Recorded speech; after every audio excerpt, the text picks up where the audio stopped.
اللہ وکفا وسلام علی عبادہ الذین اصطفیٰ اما بعد اعوذ باللہ من الشیطان الرجیم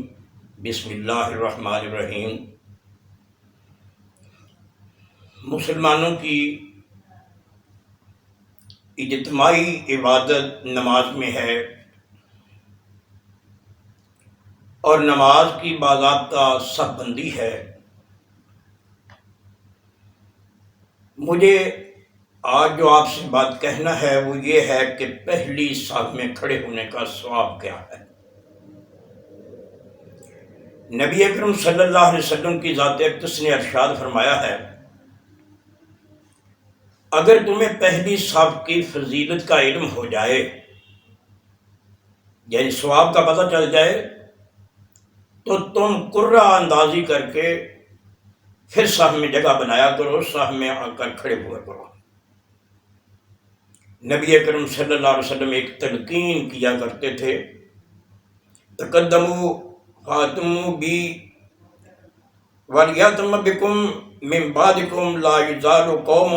یتأخرون حتی یؤخرہم اللہ، کہ آگے پہنچا کرو، پہلے پہنچا کرو، اور اگلی صف میں کھڑے ہو کر میری اقتداء کیا کرو، نماز پوری کیا کرو، اور جو تم سے بعد میں آئیں وہ تمہیں دیکھ کر میری اقتداء کریں گے، اور جو قوم تاخیر کا ہمیشگی کے ساتھ شکار ہوگی تو اللہ کی ذات بھی ان کو ہمیشہ کے لیے مؤخر کر دے گا۔ اب امام کے پیچھے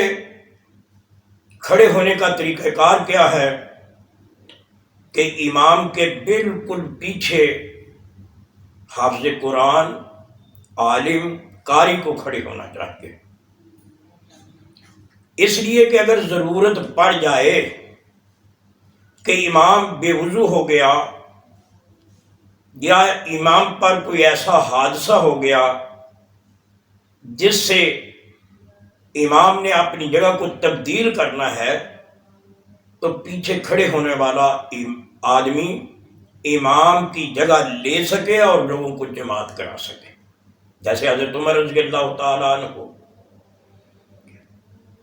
ظالم نے ممبر کے نیچے سے نکل کر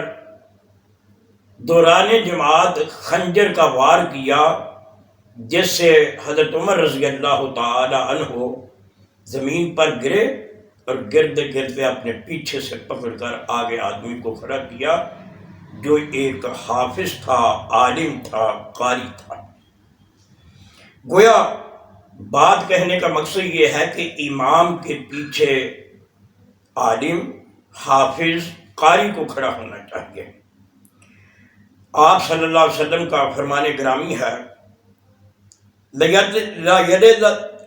لا یرینی منکم اولو الاحلام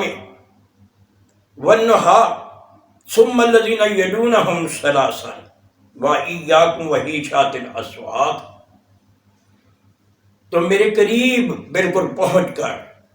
جو صاحب عقل ہیں، جو عقل والے ہیں، بلوغت والے ہیں، وہ میرے قریب آ کر کھڑے ہوا کریں، پھر درجہ بندی کے لحاظ سے ان کے پاس دوسرے کھڑے ہوا کریں۔ اور یہ 3 بار درجات کے لحاظ سے کھڑے ہونے کا ذکر آیا، اور فرمایا بازاروں کے شور شغب سے، بازاروں کے شور شرابے سے تم بچا کرو، کیونکہ بازاروں کا شور شرابہ جو ہے وہ عبادت میں خلل واقع کرتا ہے، کردار پر اثر انداز ہوتا ہے۔ نبی اکرم صلی اللہ علیہ وآلہ وسلم جو لوگ پہلی صف میں کھڑے ہوتے آپ ان کے لیے دعا فرمایا کرتے تھے۔ کان النبی صلی اللہ علیہ وسلم یصلی علی الصف الاول ثلاثا وعلی الثانی واحدۃ، آپ نے پہلی صف والوں کے لیے دعا کرنا شروع کی، دعا کرتے تھے آپ، اور 3 مرتبہ رحمت کی دعا کی ان کے لیے، اور جو اس کے بعد والی دوسری صف تھی ان کے لیے واحدۃ کا لفظ آیا، 1 مرتبہ۔ اور دوسری روایت میں یوں الفاظ ہیں، کان یستغفر للصف المقدم ثلاثا وللثانی مرتن، کہ اللہ کے نبی صلی اللہ علیہ وسلم جو پہلی صف ہوتی ہے اس کے لیے 3 بار استغفار کرتے، بخشش کی دعا مانگتے، اور جو دوسری صف اس کے لیے 1 مرتبہ نبی اکرم صلی اللہ علیہ وسلم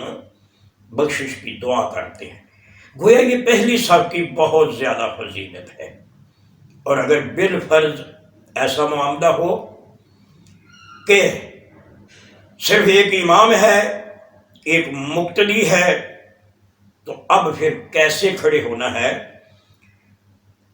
نبی اکرم صلی اللہ علیہ وسلم کی عبادت کو دیکھنے کے لیے کہ آپ کی عبادت کیسی ہے، ایک صحابی چھوٹی عمر کے ہیں، نبی اکرم صلی اللہ علیہ وسلم کے گھر رات گزارتے ہیں، آپ صلی اللہ علیہ وسلم رات کے پچھلے ٹائم میں اپنے بستر سے بیدار ہوتے ہیں، مسواک کرتے ہیں، وضو کرتے ہیں، دعائیں پڑھتے ہیں، اور پھر مصلی پر کھڑے ہو کر رات کا قیام کرتے ہیں۔ اب اس صحابی نے، کیونکہ نبی اکرم صلی اللہ علیہ وسلم کی عبادت کو دیکھنا تھا، چھوٹی عمر کا بچہ تھا، اور نبی اکرم صلی اللہ علیہ وسلم کا عزیز تھا، رشتے دار تھا، آپ کی بیوی کا وہ بھانجا تھا، دیکھ رہے ہیں یا بھتیجا تھا۔ اب نبی اکرم صلی اللہ علیہ وسلم کی عبادت کو دیکھنے کے لیے جب رات قیام کرتا ہے، پھر وہ خود بھی اٹھتا ہے اور اٹھ کر وضو کرتا ہے۔ نبی اکرم صلی اللہ علیہ وسلم مصلی پر کھڑے نماز ادا کرتے ہیں، اور وہ آپ کے بائیں جانب کھڑا ہو جاتا ہے۔ اللہ کے نبی صلی اللہ علیہ وسلم نے اس کی کان کی ڈو کو یا اس کے سر کو پکڑا اور اپنی دائیں جانب کھڑا کر دیا۔ گویا جب امام اور مقتدی ہوں تو یہی امام کا مقام ہے، اور یہی اس کے لیے صف اول ہے۔ جو کہ مقتدی اکیلا ہے وہ امام کے ساتھ ہی کھڑا ہوگا۔ اللہ سے دعا ہے کہ ہم بھی اللہ تبارک و تعالیٰ اور اس کے پیغمبر صلی اللہ علیہ وسلم کے احکامات پر واضح طور پر عمل کریں۔ وما توفیقی الا باللہ۔